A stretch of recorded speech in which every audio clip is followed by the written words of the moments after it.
So, wow. Chapter 18 lets us learn a little bit more about Zero as a character. And I gotta say, it kind of makes me feel sorry for him. I love to read. Right? I'm the reading teacher. I love to read. Can you imagine not being able to? It's really sad. And it's sad also for Stanley, who says that not only has his muscles and his hands hardened, but his heart has. So even when Zero tells him he doesn't know how to read, Stanley doesn't seem very willing to teach him to read. He just kind of seems like, sorry, but says he just doesn't have it in him to teach after he's dug all day. So we learn a little bit more about both of those boys, and I wonder what's going to come of it. Let's read chapter 19 and see what happens. He was awakened one night by a strange noise. At first, he thought it might have been some kind of animal, and it frightened him. But as the sleep cleared from his head, he realized that the noise was coming from the cot next to him. Squid was crying. "You okay?" Stanley whispered. Squid's head jerked around. He sniffed and caught his breath. "Yeah, I'm fine," he whispered, and sniffed again. In the morning, Stanley asked Squid if he was feeling better. "What are you, my mother?" asked Squid. Stanley raised and lowered one shoulder. "I got allergies, okay?" Squid said. "Okay," said Stanley. "You open your mouth again and I'll break your jaw." So Squid just jumps right to making a threat. So do you think he was mad that Stanley heard him cry, or embarrassed that Stanley heard him cry? I don't know, but he's definitely not fooling around. He wants to make sure that Stanley knows he better zip the lips, right? Stanley kept his mouth shut most of the time. He didn't talk much to any of the boys, afraid that he might say the wrong thing. He has kind of found himself in several different positions where he says something that the other boys just don't like or don't respond well to. They called him caveman and all that, but he couldn't forget that they were dangerous too. They were all here for a reason. So, if you think about it, these were boys that had done something to get in trouble to end up here. Whereas Stanley, he was just kind of in the wrong place at the wrong time. He wasn't a troublemaker in school. He didn't get into fights at school.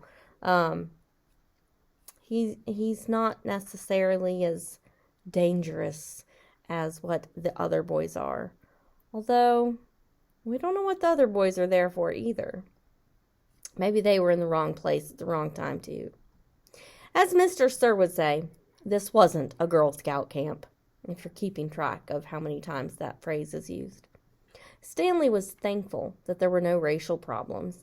X-Ray, Armpit, and Zero were black. He, Squid, and Zigzag were white. Magnet was Hispanic. On the lake, they were all the same reddish-brown color, the color of dirt, which is the way it should be. Doesn't matter what color your skin is. He looked up from his hole to see the water truck and its trailing dust cloud. His canteen was still almost a quarter full. He quickly drank it down, then took his place in line, behind Magnet and in front of Zero. The air was thick with heat, dust, and exhaust fumes. Mr. Sir filled their canteens. The truck pulled away. Stanley was back in his hole, shovel in hand, when he heard Magnet call out, "Anybody want some sunflower seeds?" Who has sunflower seeds most of the time? Mr. Sir, right? How'd Magnet get them? Magnet was standing at ground level, holding a sack of seeds. He popped a handful into his mouth, chewed, and swallowed, shells and all. Ugh. "Over here," called X-Ray. The sack looked to be about half full. Magnet rolled up the top, then tossed it to X-Ray. "How'd you get them without Mr. Sir seeing you?" asked Armpit. "I can't help it," Magnet said. He held up both hands, wiggled his fingers, and laughed. "My fingers are like little magnets." So he just sticks to stuff. Maybe that's how he got his nickname, Magnet.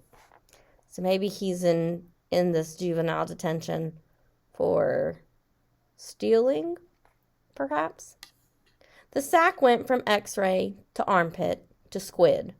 Remember, Squid is the one who Stanley heard crying the night before.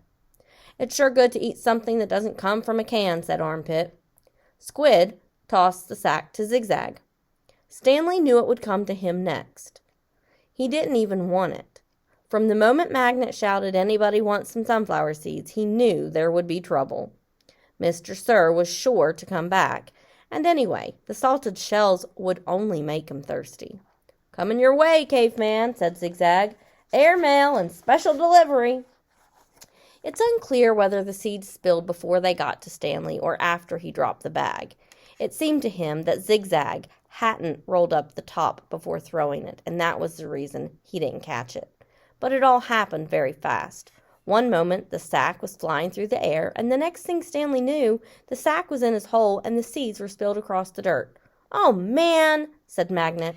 "Sorry," Stanley said as he tried to sweep the seeds back into the sack. "I don't want to eat dirt," said X-Ray. Stanley didn't know what to do.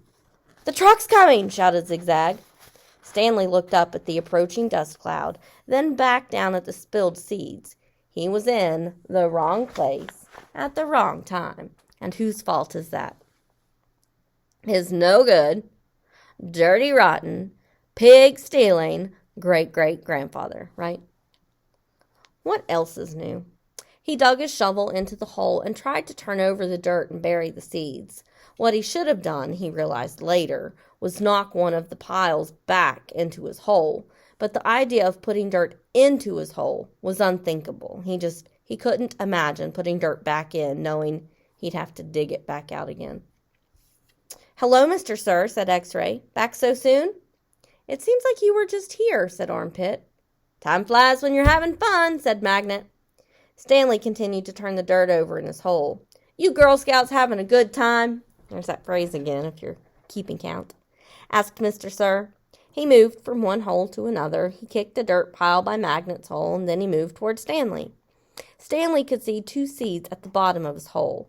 As he tried to cover them up, he unearthed a corner of the sack.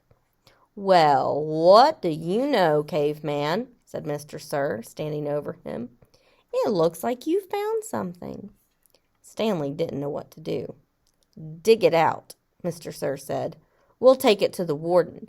Maybe she'll give you the rest of the day off." "It's not anything," Stanley muttered. "Let me be the judge of that," said Mr. Sir. Stanley reached down and pulled up the empty burlap sack. He tried to hand it to Mr. Sir, but he wouldn't take it. "So tell me, Caveman," said Mr. Sir, "how did my sack of sunflower seeds get in your hole?" "I stole it from your truck." "You did?" "Yes, Mr. Sir." "What happened to all the sunflower seeds?" "I ate them." "By yourself?" "Yes, Mr. Sir." "Hey, Caveman," shouted Armpit, "how come you didn't share any with us?" "That's cold, man," said X-Ray. "I thought you were our friend," said Magnet. Mr. Sir looked around from one boy to another, then back to Stanley. "We'll see what the warden has to say about this. Let's go." So Stanley, he said his heart was getting hard and wasn't as caring, but here he just lied to protect Magnet from getting into trouble, to protect all the boys from getting into trouble, really.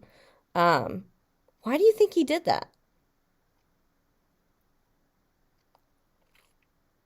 Maybe he wants to keep them on his side. So he gave the gold tube to X-Ray, and it really did make X-Ray kind of defend Stanley. So maybe if he takes the blame for the sunflowers, maybe he thinks that the boys will act the same way that X-Ray does, and they'll start defending him as well, or maybe not pick on him. It felt good to Stanley to sit inside the truck out of the direct rays of the sun. Stanley was surprised he could feel good about anything at the moment, but he did. It felt good to sit down on a comfortable seat for a change, and as the truck bounced along the dirt, he was able to appreciate the air blowing through the open window onto his hot and sweaty face. So he's on his way to the warden. And this time it's not to tell the warden, "Yay, we found something in the hole that you might like." It's because I stole some sunflower seeds.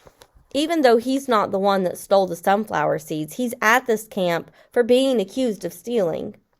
And now he's going to the warden because of being accused of stealing. Do you think she's going to be happy with him? Dun, dun, dun. Guess we'll find out in chapter 20. Jump on over to that video and watch it next.